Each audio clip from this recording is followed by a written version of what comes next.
if it's a bitch, girl, and it's gone too far, cause you know it don't matter anyway. MiamiRollerDerby.com, in conjunction with 247Miami.tv, is proud to present Rink Rash Radio. 60 minutes of everything roller derby in the 305. Visit MiamiRollerDerby.com for more information on upcoming bouts and events. And now, Rink Rash Radio. Welcome to Rink Rash Radio. I'm your host, Wilma Shakespeare. And I'm your co-host, Ann Gurr. And we're from Miami's Vice City Rollers. Welcome back to the show. We had a bout last weekend, and we're pumped to talk about it today. I've got some special guests coming up. I've got Grant Walker, the patriarch of the Walker division, and Apocalypse, his daughter, from the Miami's Little Misdemeanors. Welcome.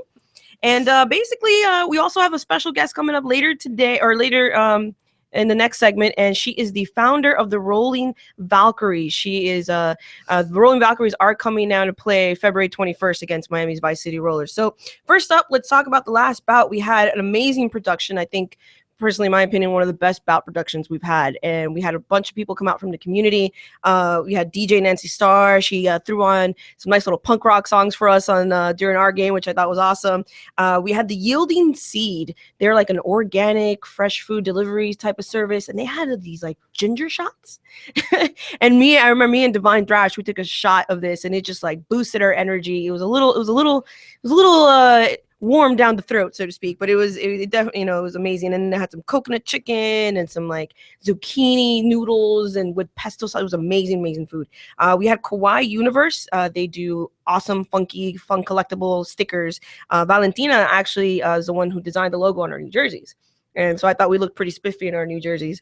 And then we had a Marked for Life. That is the tattoo shop, the VIP room. And they were out, showing out their tattoo art and stuff like that. And we had a Florida cosplay for the first time, and actually they have an interesting part of their organization where they use art and cosplay to create opportunities for kids to express themselves and also as a form of therapy, like art therapy. Mm-hmm. That was pretty cool. We had a food truck, Peru Sabroso. They had some ceviche, some steak and stuff like that. So they had, we had a nice little food truck out. We had something that was new for us. We had interviews by a new local TV station. They came out and asked us some questions. So that was pretty cool. And of course, 247 Miami supported us the whole way with pre-bout and post-bout interview. We had a 2-hour pregame show. We got to be a part of that. Me and Anger, interviews with Tally. Battlestar Valkyrie was a pretty cool interview. Divine Thrash. Mason Voorhees came back and Super Pie. I mean, and then hopefully we'll be able to play some clips from that later today. And all right, so here with me is Anger, who's gonna break down the stats and tell us what happened during the bout. I mean, honestly, it was a pretty close game the whole way through. The points were kind of pretty even. We just happened to keep it just slightly above where they were, which is partially how we got that win. So what are the stats that you collect during a bout? Well, the stats that we have are basically the score. So it tells us, who got lead, whether they called it, whether they lost it, what points they got, how many points they got. Oh yeah, I forgot to mention we won. So that's kind of important. Yes, we did. The score was? It was 144. 148. 148. To, I think, 119. 113? 113, maybe 113, yeah. 113. Well, and the reason I don't always know it off the bat is because I just, we just play. Yeah. We're not necessarily paying attention. It's just play. Our score is higher. I don't care what the number is. It's just higher. Yeah, that's yay. How much time we got left? That's it. And I am wearing my Moll Rogers Roller Girls shirt in memoriam of the team. That they had their merch table out, and this is actually my first non-Miami's Vice City Roller t-shirt, and I'm so excited. It's the first of my collection, and it was, to me, in memory of the Moll Rogers Roller Girls, because they were my first game ever, and now they were the first game of the year as a non-rookie. So thank you, Moll Rogers Roller Girls. I do kick so much butt. It was so fun watching you. Well, I'm pretty impressed with you, dude. You were jamming, and everybody was just cheering you on. Grant is shaking his head.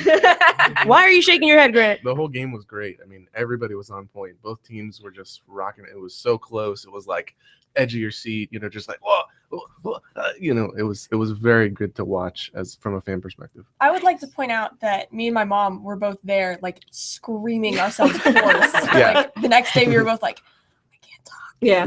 Yeah, we had some lost voices. Yeah. Yeah, I know I lost my voice too. I remember because I was cheering Anger on, and I was like, "Go, Anger! Keep going, don't stop!" And like it's funny because we're at the bench, so we have a really good perspective of what's going on. And I remember like you're looking at Della, our bench coach. Do I keep going? And she's like, "Yeah, go." I was like, yes. Yeah, you kind of wave your finger around and just keep going. She's like, "Keep going." I'm like, okay. So how many points did you score? What What was your highest point or my highest jam? My highest jam was 14 points. That's awesome. Nice. And that was the first jam, which was surprising because I kind of got up there and I was like, oh, I have to do this now. This is not blocking. Okay.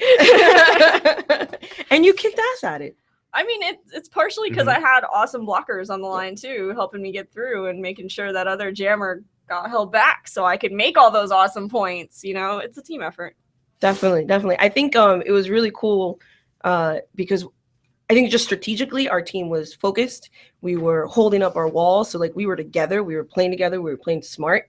And we were really on point. And when it came, like we had been working on our starts and we effectively started and held back the jammer right from the beginning. Right. And that made a huge difference in our game. So I think that was exciting for me to watch. And I actually got to play backwards for the first time in an actual game because I've been building up to that because you don't want to just turn around and put a new skill out there that you haven't tested before.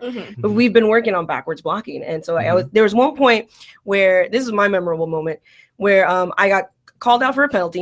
I don't remember what it was. And when I'm coming back in, there was three of my blockers. They were trying to hold back the jammer. I came in right in the middle of them, sat on her. And then at one point she was about to come around. So I turned around in the middle and I was able to like block her with my chest and like effectively without getting an out of play or some other, and then I was like, yes. And I remember I looked at the stands and I was looking for David and I was like, yeah, like I got it. And it just felt so amazing. Those are the best moments when all that stuff you've been practicing and working your butt off for in practice. And all of a sudden you do it during a game and it works and you're like, yes, this is what I've been doing. Yeah, exactly. This is what we've been training for, and I don't know. It felt phenomenal to start off that with a win, accomplishment. Yeah. So Apocalypse, you guys had you started. You guys kicked us off with a doubleheader. So what was you guys played the Jacksonville Roller Rebels? Yeah. Right, and it was a bit of a blowout, a little bit of a blowout. But you guys definitely you put it to your max. So what are your memorable moments of the game? I got sent to the penalty box a lot. The one time I jammed, it was like I was going to do a star pass, which I would like to point out that this penalty was called falsely and was later called back. But I dropped it and I picked it up and handed it to the other person, but they didn't see that. They thought that the pivot, which is the only person that you can give a star pass to, right, picks it up first. And that would have been a penalty. A penalty. Right. But then I got sent to the box, and then whenever I got out, I did a cut track, and got sent back immediately. Like there was no. Oh no! Like I stepped in, and that's immediately the I was worst. sent back. And you're just like, I just want to play. I just got back in the game. Don't send me back to the box. So for those who don't know, explain what a star pass is. A star pass is whenever the jammer, which is the person with the star on their helmet, takes off the jammer panty and hands it to the person with a stripe on their helmet, which is the pivot, and then the pivot then becomes the jammer. Okay. And so basically you have the jammer who's the point scorer and we wear little helmet covers, which yes, we do call panties. We have lots of puns with panties. And then so they're able to basically pass the ability to score points in that jam. If, maybe they're getting, blocked too hard or they can't get past. So they were able to pass that over to the pivot who is wearing the striped panty.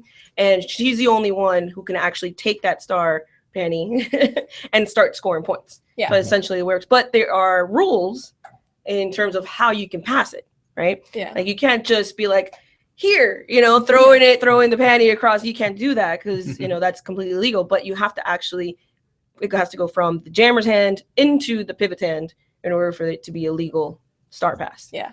And I think we're seeing that more and more. Yeah, definitely. In the game. It's being able to, it's just passing that star. Yeah, there's a few of those. So it was exciting game, 148 to 113, a win over Molly Roger Roller Girls. Next up, we do have Dizzy Boots, Rose Frizzle, the founder of the Rolling Valkyries, here to talk about the bout February 21st, next Saturday at 5:30. Doors open at 5:30 p.m. And thank you so much. We'll getting ready for segment 2.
Say your ABCs.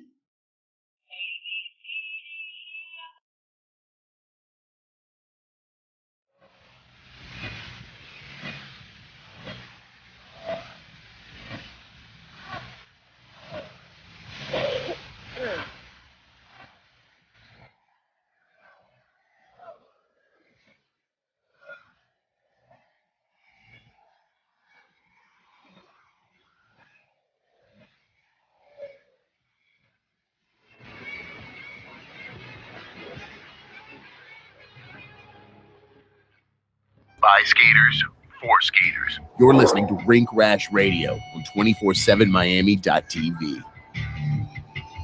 Welcome back to Rink Rash Radio. If you're just joining us, we were just talking about our bout. It was a win against the Molly Roger Roller Girls, 148 to 113. And we do have a special guest with us on the line today. Her name is Dizzy Boots. She is the founder of the Rolling Valkyries, which is out of Pinellas County. Welcome to the show, Dizzy. What's up? Hey. So Dizzy, let me just tell you who's in the studio with us today. We have Anger, who is our co-host, and Apocalypse. She's one of our juniors, and Apocalypse's dad, Grant Walker. Hello. He doesn't really talk like that, but Hello. welcome. We're so excited to have you on the show because, of course, we have a bout coming up against you guys. And what better way to, hype that up than to actually bring the founder of the league. So welcome. Thank you for coming. So let's just start off. So Dizzy Boots, where do you get that from? Well, it's a very polite way of my mother telling me that I was I guess because we have a junior in the room, I'll just be nice. But I learned the hard way. So whenever something would happen, she would always say, Dizzy Boots, Dizzy Boots, Dizzy Boots. So it just kind of fit. It was something I changed my name to a couple seasons ago. So. Oh, what was your original name? The original Derby name was Iron Rose. Ooh, very nice. Because your first name is Rosie. Right. Yeah. Makes it's sense. kept simple. So how'd you get into Derby?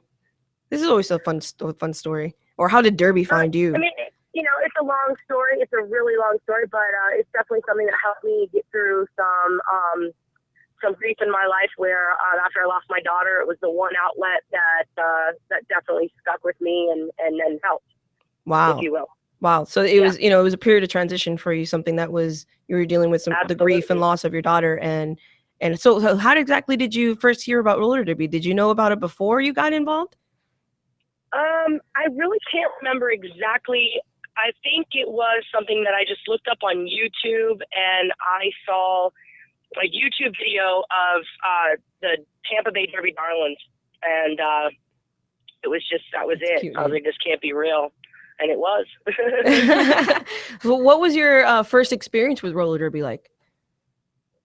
It was inspiring. I mean, it was overwhelming. I was like, I fell in love. I absolutely fell in love. Like your first love, when you first meet that first love of your life, that butterfly feeling, can't explain anything. Like still can't explain it. So what do you love so much about the game? Or about the sport? It's a challenge. It's definitely, it's always been a challenge for me. I like the empowering that it gives to not just myself, but to other individuals, as far as athleticism for all different background sizes. It really does inspire the person within, especially if they're a skater and they've always wanted to be a skater. It gives them something to do with it, the whole nine. Well, I know that I didn't always want to be a skater. For me, it was always just for fun. Like I would skate along the beach growing up as a kid, and that's kind of what we did here in Miami. And, I found it after a period of grief and loss and, a state of transition myself after a breakup. And then, it was something that I could throw myself into, and it was healthy for me. It was good for me. And then all of a sudden I met like 30 fantastic, cool women, and I was never really the type to have a whole lot of girlfriends growing up. I was that one tomboy that hung out with the guys, Yeah, it definitely forces you to be a little bit more of social, Definitely. And I think I could speak for a couple of players that I know who said that before Derby, they were very, introverted or they weren't as outgoing. And then I think anger, hint. That was me. I was like, it took me like a year to talk to people because I was just like, I'm just going to skate with you, but I don't know you that well and you scare me. So I'm just going to go hide over here. Okay? Was it intimidating to me, it was intimidating at first to see like these girls, like I saw Tally, do some amazing turnaround stops. I'm like, oh my gosh, she's so talented and skilled, and will I ever get to be that? And at first, of course, you struggled through fresh meat, and all of a sudden you're doing it, and you're doing the things that you never thought you were expecting to go and actually do, and you're just kicking ass, and that to me is like that growth, that potential for continuously growing. You never really fully know the game. And correct me if I'm wrong here, but I think that's the same experience, I think, for all of us. Yeah, no, yeah, you never stop. Yeah, absolutely. So how has Derby empowered you, Dizzy? Do you go by Dizzy or Boots? Dizzy Boots. Boots, either one. I mean, it kind of depends. If someone's mad at me, they'll call me Dizzy. If someone's mad at you, okay, I'm not mad at you. We'll call you Boots. Like, oh, Dizzy, come on. Whatever. Which happens a lot with my girls. They get, like, come on, Dizzy, give us the program. What empowered me is that what you said? I'm sorry. Yes.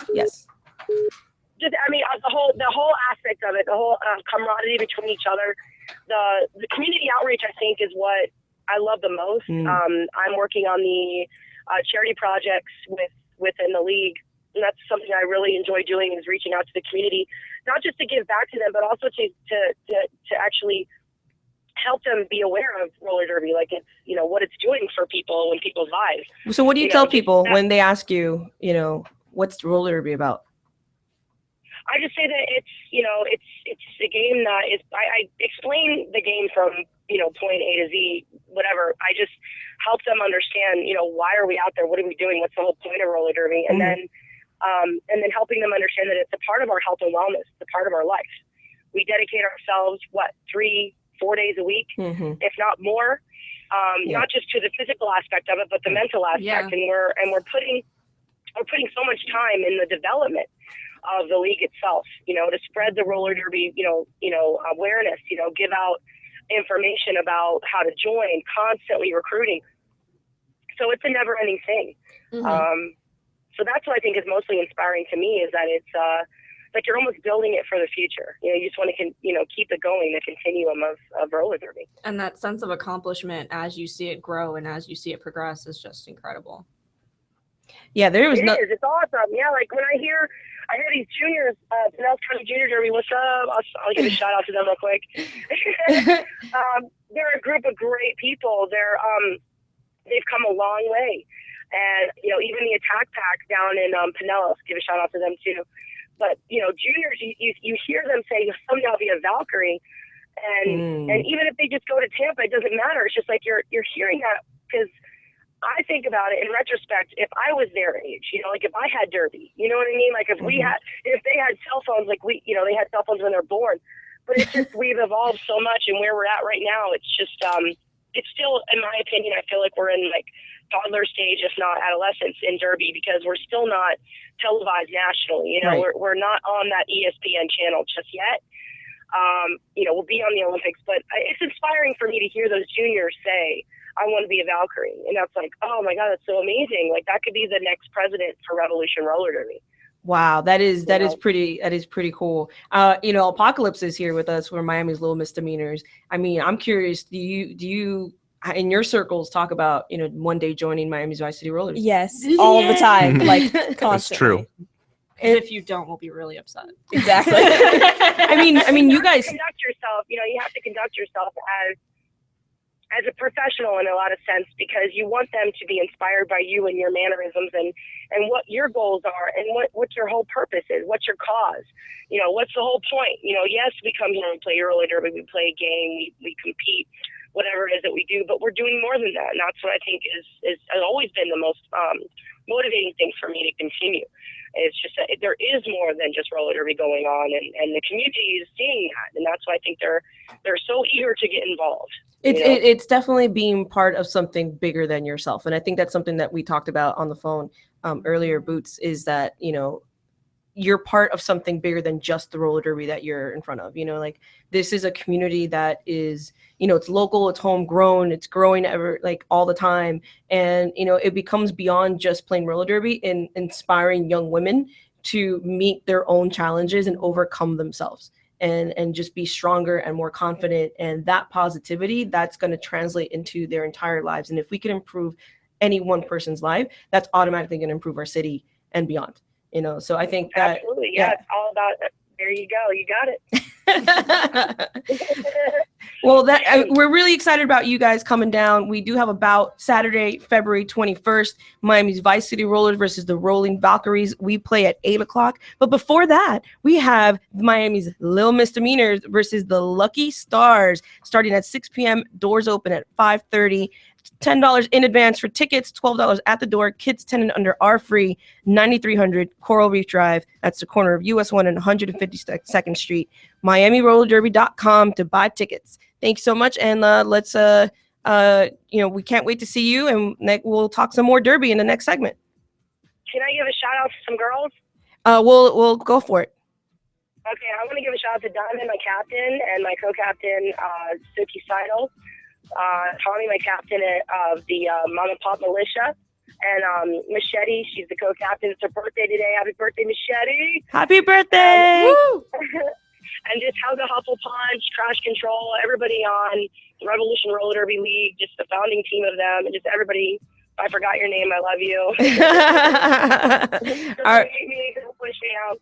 Awesome. We'll definitely be talking a little bit more about that in the next segment. Hang tight.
Quads forever. You're listening to Rink Rash Radio on 247miami.tv.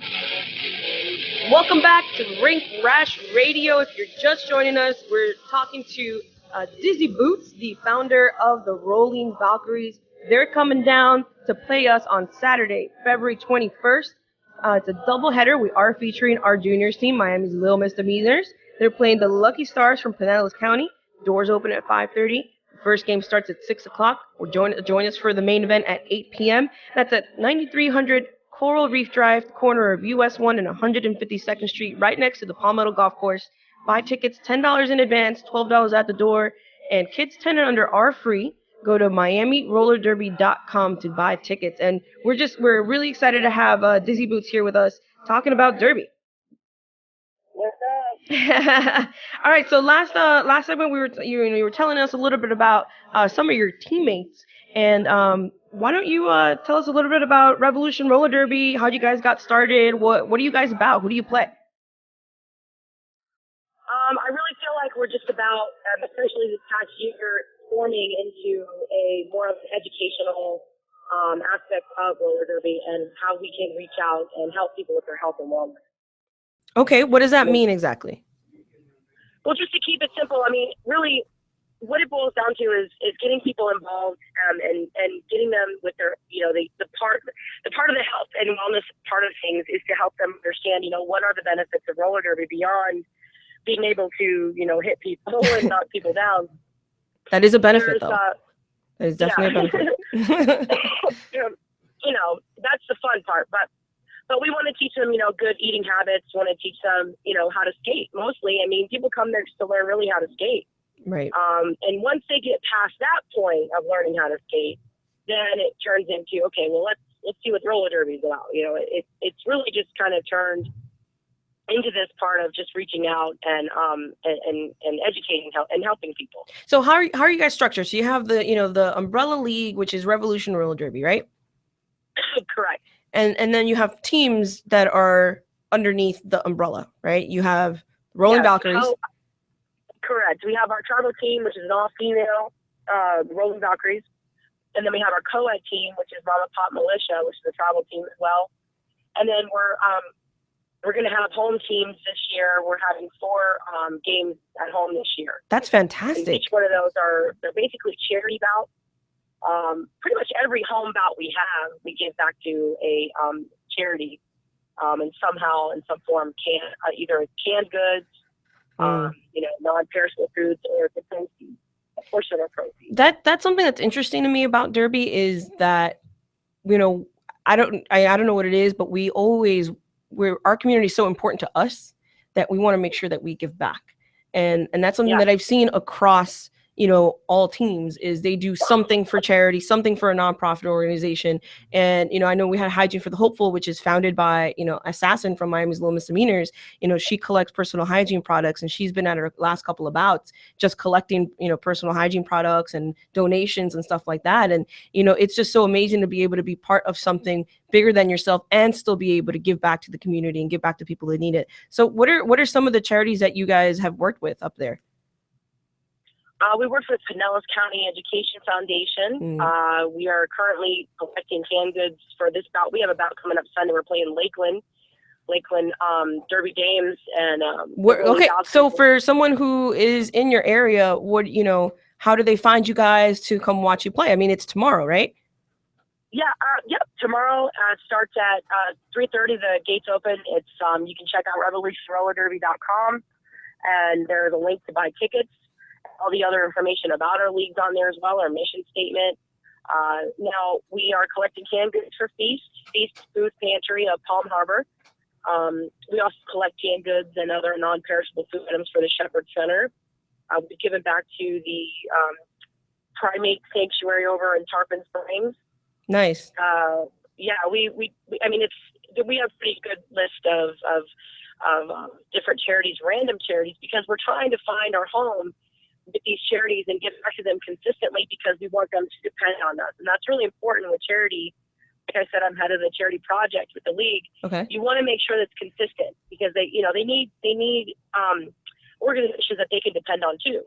So, be consistent and repetitive with your contributions. It's very important. That's actually a good point, because sometimes it's like, oh, let's try something different. Let's go to another charity or whatever. But I think you make a good point, like consistently help the same charity so that they can learn to. Well, you got to find which ones work. What works with Derby.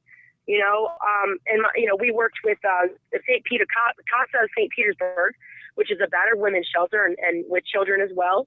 And we had over 500 pounds of clothing. Wow. Close to 500. I'm not really sure. It was about 2 carloads. And I know that's awesome. I mean, we did really well with that one. So let's continue that. Do you think that, something like a domestic violence shelter, specifically, clicks with the roller derby community because of the whole female, empowerment movement?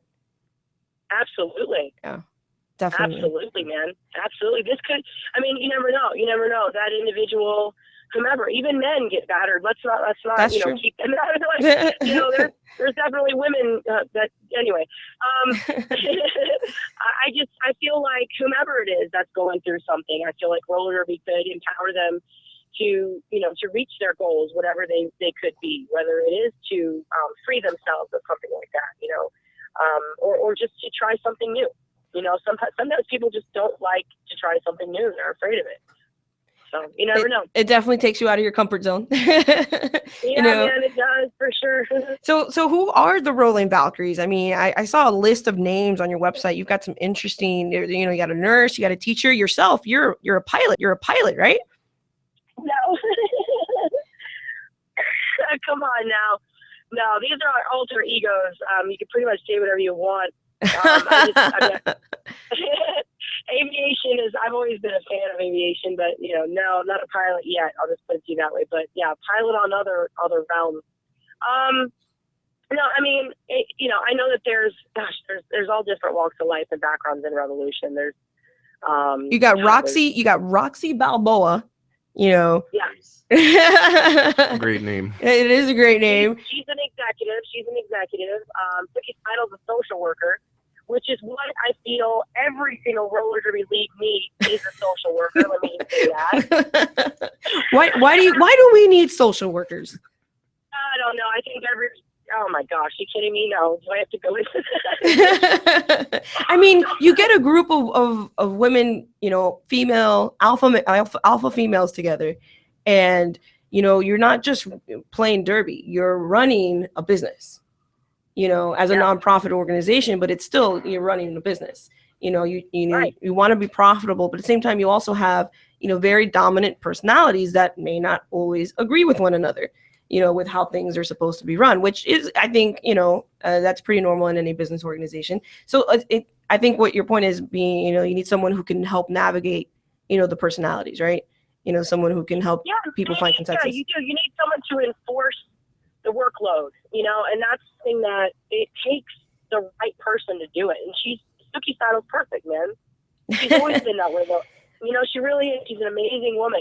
Suki, actually, I'm really excited about, is coming on the show next week, and you guys are gonna interview them next week. Yep. And I'm really, really particularly excited because it is Valentine's Day, and her husband are going to be on the show. So to me, it's like it's a labor of love, guys. And and they're actually coaches for the juniors team. They head up the juniors team, right? And so I'm really excited to have them on the show. Suki Seidel and Tommy, I believe, is her husband's name, and they're going to come on the next show. So I'm labor of love, Valentine's Day. That's coming up next week. So that's going to be really, really cool. So tell us about your we talked about Roxy Balboa. You got Cattle Prod, Cattle Prod's awesome. And I thought her story was interesting. She said that she actually interned at a cattle farmhouse type of thing, and realized like how much work it actually took to put something together. And her name was an inspiration, Cat El Prod, from working in that. So what are some of the other interesting personalities that you have on your league? Oh my gosh, it's endless. We have like Coral Grief. She's super brainy. She's really smart. She's one of our recently graduated from Fresh Meat. She actually redesigned the website. She's done all sorts of different graphics. Helga Hufflepunch is Helga Hufflepunch. I love that. Nice. Yeah, that's Helga awesome. Hufflepunch. She's amazing. So we're gonna talk a little bit more about your team and a little bit about what it takes to found a league.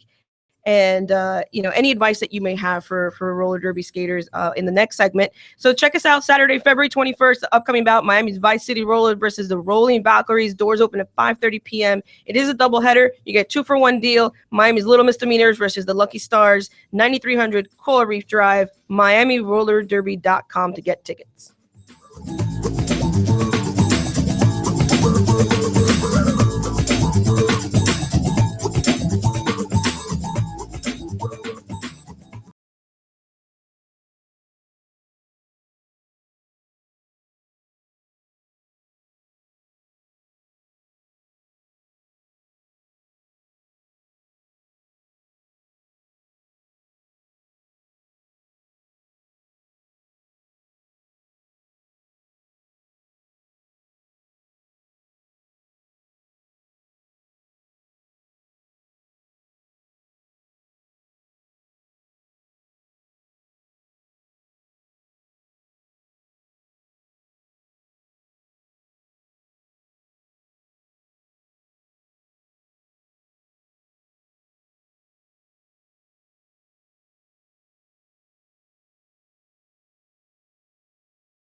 Before the fresh meat gets rotten. You're listening to Rink Rash Radio on 247miami.tv. Welcome back to Rink Rash Radio. I'm your host, Wilma Shakespeare.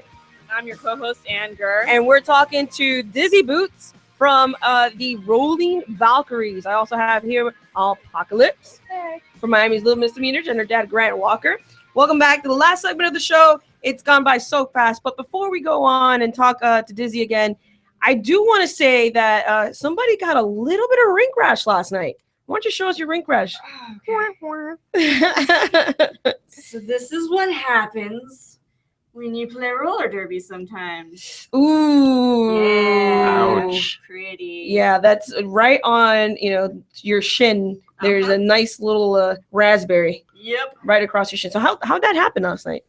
We were just doing a drill. It was line taps. What is that? Hey, sorry. Hello, Mike. We were doing a drill. It was line taps. So basically, you're pushing off your partner from the inside, going out to the outside, and then trying to come back as fast as possible. And my legs just gave out from under me, and I just slid across the floor. And you wear shin guards I too. do. It totally just slid out of the way. I was like, nope, I'm not going to help you here. And then you got to put your shin guard back Over it. on. Yes. Yep. So a little raspberry to start off. That's why we call it Rink Rash Radio. That's why it's Rink Rash Radio. So welcome back, guys, and Dizzy Boots. Hey, all right. Before we left the last segment, we were talking about some of your members, some of your teammates, and I also wanted to mention that you guys do have a co-ed team, mom and pop's militia. And I wanted to ask you, so what do you think about men playing a female-dominated sport? I think that it revolutionary. I think it definitely puts things in a different perspective. For a lot of the female players who never thought that they would have to play with guys. I mean, it's like, yeah. I mean, when I started, it was all female, and I honestly have just started skating with guys. I mean, recently just got hit from Duchess, one of our, basically our captain of the mom and pop militia. Guys hit kind of hard. Yeah, yeah, they do. Guys, True facts. I don't even think they're trying. Like they could probably. I got lucky, but I think it kind of makes me want to step it up. Right. Absolutely. It gives a sense of like, okay, well, let's take it up a notch, And I think there was an article that me and Anger had talked about, and the article was basically saying what, Anger? It was saying like, we've dominated the sport, Right. and no, you can't take it away from us. Type of attitude. It was kind of a response to that kind of attitude of like, no, you can't take this from us. Like, we don't ever dominate a sport. This is our sport. And it was kind of someone just going, why are we doing that? Why can't we include everyone? Why, it should be the guys' sport too. Just like how male dominated sports should have women too. Like, it should be inclusive, especially since we push inclusivity in roller derby so much. Yeah, I feel like we need to rise above that. I mean, Absolutely. I can't even count how many girls have tried to play football. If you look at that, perspective, it's just a matter of us just kind of rising above all that. And you know what? Hey, if they want to play, they want to play. And I got to tell you, the beginning of roller derby didn't start with just women. Mm-hmm. Back in the 30s, it was men and women. So, let it shine, man. Let roller derby just continue to grow. I mean, I don't see. If we could get some animals to play roller derby, then there could be some. You know what I mean? Like what about Cats on skates. You know what I'm saying? Like really, we got women, men, children. I mean, what's that? Absolutely. Because I remember as a kid, like I would try and play basketball, and the boys would be like, "No, you can't play with us. You're a girl." And I was always just like, "But why? Like I can play basketball. I'm not bad. Let me play." Mm-hmm. And it was just like, why would I want to do that to someone else when I know how crappy it felt back then? It's just like, no, whatever. But I get the perspective. I'm not saying it's right, but I get the idea of like, you know what? Now you kind of know what it feels like to be left out of something, and you want to be part of it so bad. And this is what we've dealt with our entire lives as women, is trying to be part of a male-dominated sport, and us saying you're not good enough, you're just a girl. you know, which is one of the reasons why I love the Like a Girl campaign. You know, the Super Bowl, you know, had actually aired that commercial, which had been around for a while. It had been around for a while, but it actually got, you know, what is it? 144 million viewers watched the Super Bowl, watched that Like a Girl commercial, and commercial. Oh my God, it was phenomenal. Like, if you guys haven't seen it, go Google it. It's awesome. And you know, they ask a 10-year-old girl, what does run? You know, if somebody asked you what does it mean to run like a girl, show me. And she just was howling butt, and she was saying it means run as fast as you can. Versus someone, you know, who's older, and then you ask her, what does it mean run like a girl? And they're running, you know, flailing their arms. Yes, I saw that. Yeah, and that's the unfortunate misconception that to do something like a girl, you do something like a wussy. Right. I just feel like women should really support they should support each other. You know, if women just stepped up and supported each other with everything that we do a little better, maybe. Like, I'm not trying to, you know, sound like I'm not going to be an activist about it. I just feel like, you know, women just need to support each other a little better within the sporting industry. Absolutely. That's my take on it. But I think that Derby is unique in that it does allow for that support to happen. Like, I know my girls got my back. You know, if I'm going through a hard time, I got somebody I can call. I got a few people I can call. You know, and that is so that support and that encouragement, you know, translates off the track all the time for me, and that just makes a world of difference, and that's what keeps me coming back. On top of the competitiveness, on top of challenging yourself and seeing what your body can do, which is always fun, you know, pushing yourself to the next level and knowing that there's other levels that you can still meet. But, you know, just that support from my friends, you know, and these are people that I'm going to be friends with for the rest of my life. Absolutely. You know, no matter what happens. And that to me is just like the supportive, encouraging, nurturing, you know, world of roller derby. And I think that's why we fall in love with it. You know, like, and even people you skate with all the time. Because I mean, like, you and I have been skating together for a while now. Yeah. And even then, it wasn't until just recently that it was like, wow, you know, you get to know these people, and it's always going to be like that because there's so many women involved that you can't get to know everyone all at once. Like, you kind of just get to know people little by little and one at a time. And then it gets to a point where you're just like, wow, I've known you for this long. And now is when I'm finally actually getting to know you, and you're awesome. It's like little gift boxes, you know, every time you meet somebody, you're constantly, you know, uncovering a layer of, you know, of somebody's excitement, personality, and who they are, and being on the track and stuff. And oh my gosh, that that is really, really cool. So what have you learned about yourself, Dizzy Boots, along the way of founding a league? And what have you learned about the community itself? It's a loaded gun. I feel, well, I mean, I've learned a lot, you know, to kind of narrow things down. That this ultimately, this has been one of the greatest things I've done in my life. And whether it's been a struggle in the beginning or whatever, I just know that I focused on roller derby and that alone. And even if it's just people coming in that don't end up skating, as long as they're staying involved, because again, it's about the bigger picture, what roller derby can give back and what it's given back. So for me, it's just, I mean, I don't know how much longer I'll be the skater that I am, or when. I don't even feel I've reached my full potential yet, because during the 6 years I've been involved with roller derby, I've had 2 babies. So wow. So that's applaudable. I mean, listen, you know, single mom, right? You know, 3 kids, playing derby, you know, nice. Because know, as far as I'm concerned, there's no excuses when it comes to missing practice. Because if I can make it to practice and I can get my percentage for a game, there's no excuse for a single. I don't even want to go there. You tell them. That's a totally different talk show. But I mean, you know, that kind of goes to say, like, you know, can we do it all? You know, can we have the career? I'm not done. Yeah, I'm not done. I never feel like I'm done. I always feel like I got another hand or another pot I can put in the back burner, even if it's just sitting there on simmer, man. Bring it on. Sitting on simmer. That's hot. Yep. That's hot. I want to just give a final shout out. We do have you coming down for Saturday, February 21st. It's a doubleheader featuring Miami's Little Misdemeanors versus the Lucky Stars, and followed by Miami's Vice City Rollers versus the Rolling Valkyries. Come meet Dizzy Boots And $10 in advance, $12 at the door. Kids 10 and under are free. 9300 Coral Reef Drive, corner US 1 and 152nd Street, Miami. RollerDerby.com for tickets. Thank you so much, Dizzy Boots, for coming and talking on the show and sharing your experiences with roller derby and your love for roller derby. We definitely appreciate that. And next week we'll have Suki Seidel and Tommy, her husband, from Gotcha, yeah. Awesome. We'll hope you keep on listening and share this with everyone on the team. Absolutely. Give shout out to all my girls, and I'll see you guys in Bienito on Miami. Yeah, welcome to Miami.